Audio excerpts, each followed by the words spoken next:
Hello বন্ধুরা, সবাই কেমন আছো? আশা করি ভালো আছো। আমিও ভালো আছি। এখন ট্রেনের মধ্যে আছি আর আমার ক্লাস ব্লগ হচ্ছে ট্রেনের মধ্যে। তোমরা দেখো জীবনে কোনো ট্রেনে ব্লগ করে নিয়ে আজকে খবর করছি।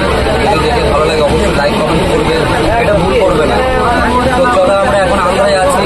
কেরালা থেকে রওনা দিচ্ছি, আস্তে আস্তে করে একটু এগিয়ে আছি। তো এখন আন্ধ্রায় আছি।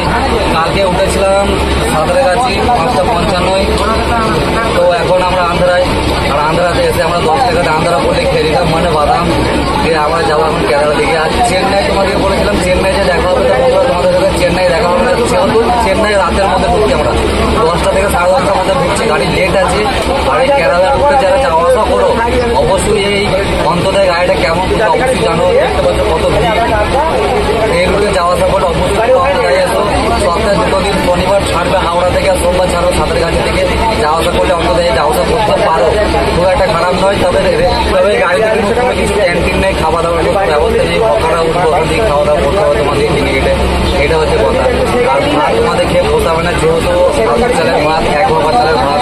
আর মাছ হচ্ছে সমুদ্র মাছ, তোমরা অবশ্যই জানো। গ্রামের মানুষরা নাও খেতে পারো, পছন্দ নাও হতে পারো। তোমরা দেখো যদি মুহূর্তটা ভালো লাগে। আর আমরা কেরালায় কালকে পৌঁছে যাচ্ছি 4:30-4টের মধ্যে। আমাদের গোয়ার সাথে আছে এবং ভালোভাবে সাথে আছে, তাই আপাতত এখন কোনো অসুবিধা হয়নি। আর আশা করছি পরে হবেও না। তো তোমরা সবাই